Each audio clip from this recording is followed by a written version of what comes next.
talking about mom, that's the queen. Let's talk about dad, which is the king. Although to be honest with you, the king is more like granddad because he moves really slowly. Nice guy, but not going to beat you in a foot race. In fact, let's have a little race. If we were to race from the bottom of the board to the top, the queen could get there all in one turn. We learned that about the queen. But the king, he's only allowed to move one square at a time. So it would take the king a long time to get to the top of the board. It would take him 1, 2, 3, 4, 5, 6. We're still not there.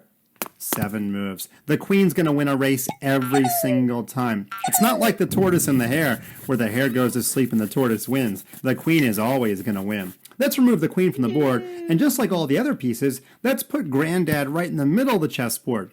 The king can move any direction just like the queen, but we already said he can only go one square at a time. So the king can go up to the square e5, or down, or left, or right, and of course diagonal. Those are 8 different directions, but only 8 different movements. Remember, when the queen was in the middle of the board, because she can move an unlimited number of squares, she had 27 different moves. The king is not really considered a fighting piece, and in fact, the king has some really special value. Once you get done with the pawn levels and move on to the knight levels, you're going to learn about why the king is the most important piece. He's actually the only piece that you can't capture. However, the king can do some capturing of his own. Let's give black a piece on this square, f5. Because that piece, the rook, is 1 square away, the king can capture it by moving 1 square diagonal and landing on top of it.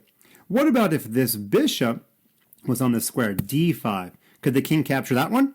No, it's too far away. Granddad does not go running down the street. However, the king can move sideways, and if that bishop is silly and doesn't see the danger, then the king can move and land on top of it, capturing it on the next turn. Of course, the bishop, he can move as far away as he wants to, and you can see if that bishop is looking around for danger, the king is never going to be able to catch him.